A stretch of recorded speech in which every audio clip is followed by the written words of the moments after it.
સ્વામિનારાયણ સંપ્રદાયના કોઈને કોઈ સંતે કોઈને કોઈ રીતે વિવાદમાં રહેવાનું નક્કી કરી લીધું લાગે છે.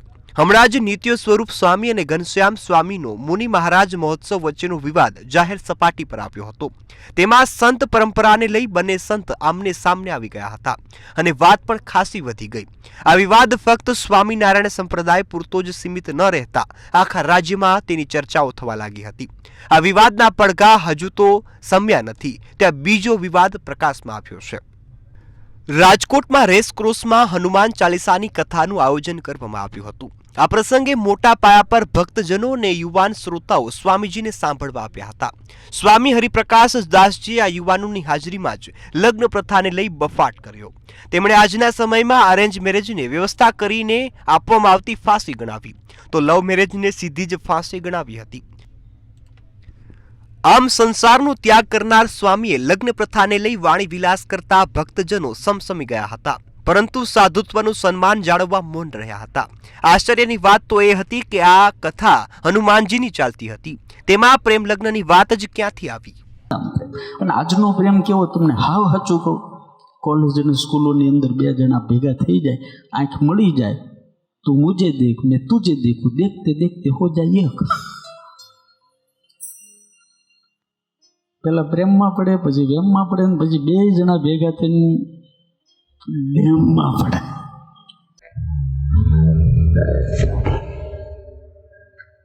પાકું કરી લીજો.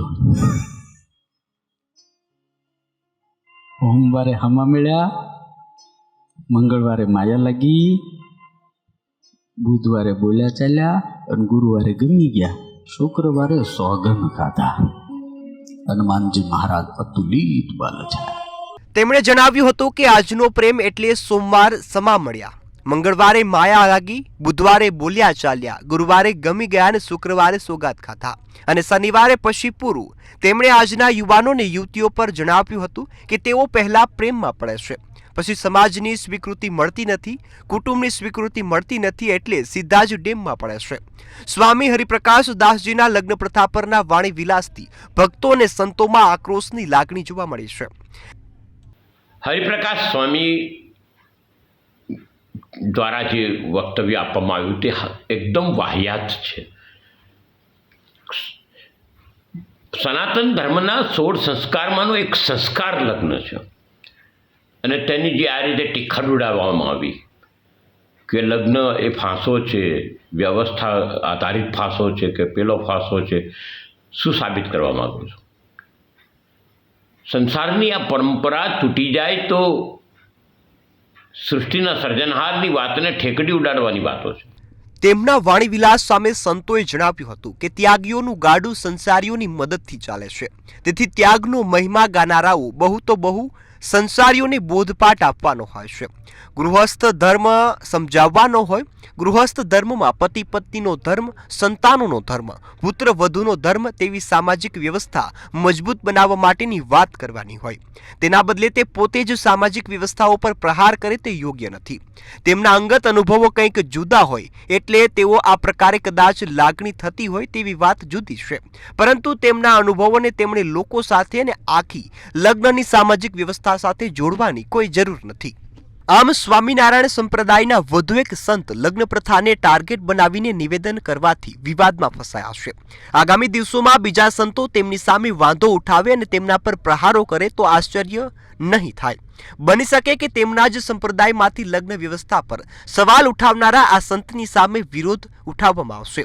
સાધુ તરીકેની દીક્ષા લેવાનો અર્થ એવો તો નથી થતો કે સતત સંસારીઓની ટીકા કર્યા કરવાની અને ત્યાગ કરનારા સાધુ તરીકે સાધુઓને સતત મહાન ચિતર્યા કરવાના. સંસારીઓ જાણે સંસારમાં રહીને મોટી ભૂલ કરી રહ્યા હોય તેવો અનુભવ કરાવતા રહેવું તે સાધુતા નથી. અને રામથી માંડીને કૃષ્ણથી માંડીને બધાએ જ લગ્ન કરેલા છે ભાઈ. જેના નામે રોટલા ખાઓ છો ને તેના જીવન ચરિત્ર પર પણ તમે ડાયરેક્ટ ઇનડાયરેક્ટ ઠેકડી ઉડાડો છો. આ ચલાવી લેવામાં નહીં આવે.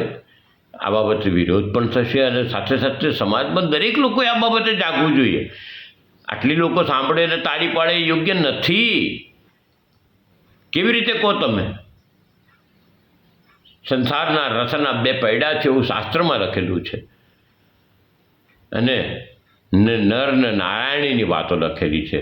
આ વિવાદના પગલે જ્યોતિનાથ મહારાજે જણાવ્યું હતું કે આ શબ્દો બોલનારા સ્વામિનારાયણ સંપ્રદાયના સંતે યાદ રાખવું જોઈએ કે આ લગ્ન વ્યવસ્થા તેમના સંપ્રદાય કરતાં પણ વધારે જૂની છે. તેમાં ખામી ચોક્કસ હશે, પણ પરિપૂર્ણ તો કોણ છે? ઈશ્વર સિવાય કોઈ પરિપૂર્ણ નથી.